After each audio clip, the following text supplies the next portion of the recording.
Imagine waking up one morning in your town. Your neighbors are gone. Their doors are wide open. Their food is still on the table. Their belongings are exactly where they left them. But there is not a single human being left. Not one. Now imagine this happened to an entire village. Not one house, not one street, but an entire thriving community of over 1,500 people. Gone. Vanished. In a single night. Leaving behind no bodies, no trail, no explanation. And then imagine that for the next 200 years, nobody could live there again. Not because the land was damaged, not because of disease, not because of war, but because of a curse. Welcome to Kuldhara, the most haunted, most forbidden, most mysterious village in all of India. A place where 84 villages disappeared in a single night in 1825, where the Archaeological Survey of India itself has declared no one may stay after dark. Tonight on Miles with Dreams, we find out why.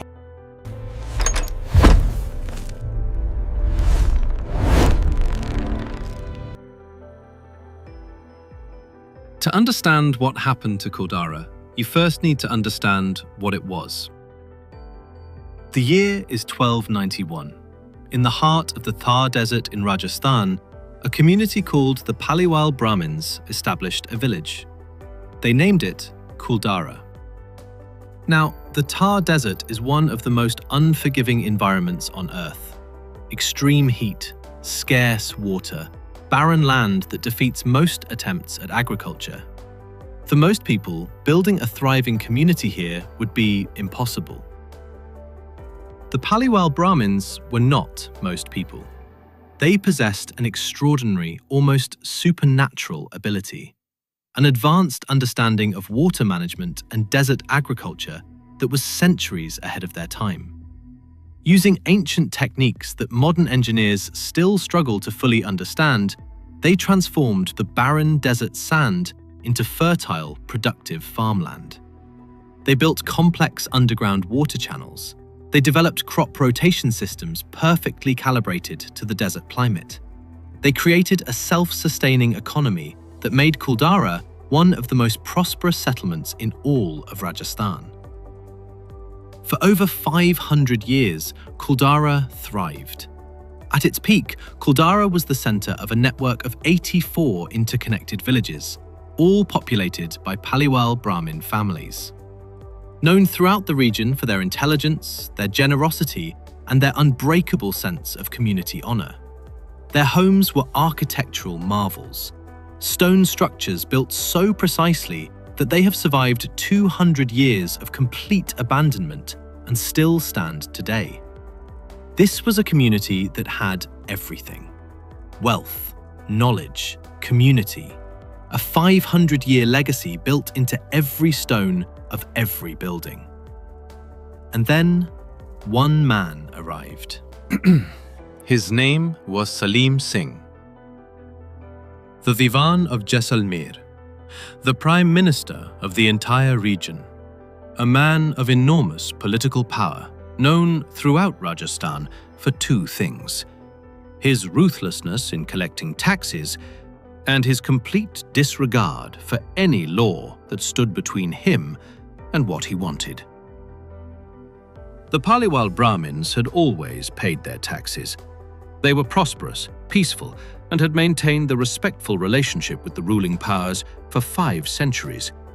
They had no reason to fear Salim Singh, until the day he visited Kuldhara. No one recorded exactly what happened during that visit, but what the legend, passed down through generations with the specificity that only true stories carry, describes is this. Salim Singh saw the daughter of the village chief and decided he would marry her. In the power structure of 19th century Rajasthan, a demand from the Diwan was not a request, It was not a proposal, it was a command, and refusing the divan carried consequences that no village could survive.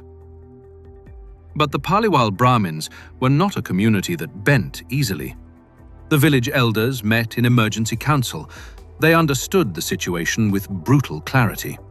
If they handed over the chief's daughter, they preserved their safety, but destroyed their honor, their values, and everything their 500-year civilization stood for. If they refused, Salim Singh made his position clear: comply by the next morning, or face consequences that would end Kuldhara forever. The elders deliberated through the night, and as the desert sky turned from black to deep blue in the hours before dawn, they reached a decision. They would not comply, but they would also not fight. They had no army, no military power, no way to match the forces of the divan. So they chose a third option, one that Salim Singh, with all his power, all his ruthlessness, had never considered. They would leave. Every single person, every single family, all 84 villages, all 1,500 people, gone before sunrise. And before they left, they would make sure that no one could ever take what they had built. Imagine the scene. The year is 1825. It is the darkest part of the night, that hour between 2 and 4 a.m., when the desert cold is at its most brutal and the silence is total. And in Kuldhara, something extraordinary is happening. Every door in every house is opening.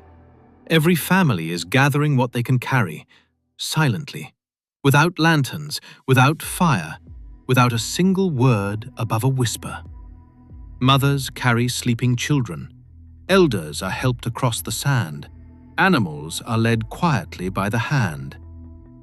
And across 84 villages, simultaneously, the same thing is happening. Think about what that means.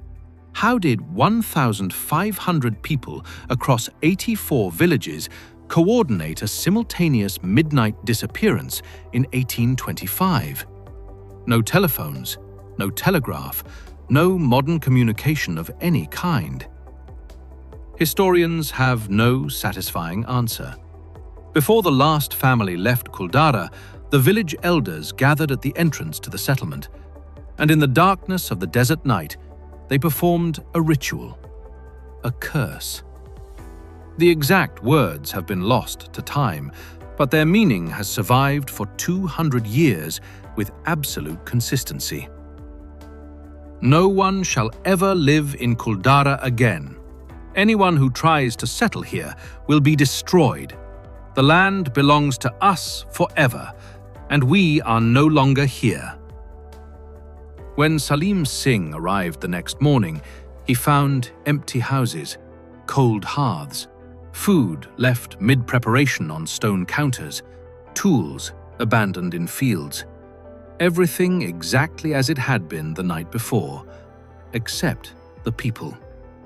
Every single person was gone. Despite all his power, all his authority, all his resources, he never found them. To this day, nobody knows where the Paliwal Brahmins of Kuldhara went. Here is where the story shifts from history into something else entirely. In the 200 years since the night of the Vanishing, multiple families and groups have attempted to settle in Kuldhara. Practical people, rational people, people who looked at beautiful stone houses in a strategic desert location and thought, this is free land, why not? Every single attempt has failed. Not through dramatic Hollywood-style events, but through a consistent pattern that locals and paranormal investigators have documented for decades. Those who have tried to spend the night in Kuldhara report, without exception, the same experiences. An overwhelming feeling of being watched, not from the shadows, from everywhere simultaneously. Unexplained sounds, specifically the sounds of a village that is still inhabited. Footsteps, movement of animals, voices in conversation, always just too distant to make out the words. And then, always in the deepest dark, a presence. Something that investigators describe not as threatening, but as absolute. A communication without words, carrying a single, unmistakable message. You are not welcome here. The Archaeological Survey of India, a government body, not a paranormal organization, has officially designated Kuldhara as a protected heritage site. Visitors are welcome during daylight hours, but entry after sunset is strictly prohibited. The caretakers, village elders who have maintained Kuldhara for generations, close the gates every evening at exactly 6 p.m.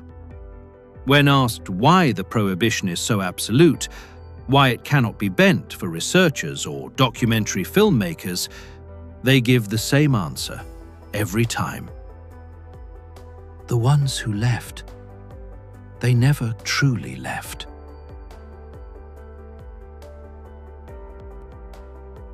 Kuldhara today stands exactly as it was abandoned. Stone houses, narrow lanes, temples, wells. Everything preserved by the desert air and 2 centuries of complete silence. People come during the day. They take photographs. They walk the empty streets. They peer through doorways into dark rooms. And then, every single evening, they leave. I want to leave you with one thought. The Paliwal Brahmins had a choice 200 years ago.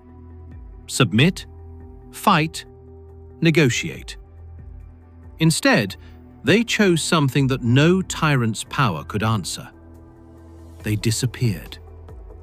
And in disappearing, they achieved something extraordinary. Their curse has worked for 200 years, without exception. Salim Singh got nothing. His name is remembered only in connection with the community he tried to destroy. The power he wielded is dust.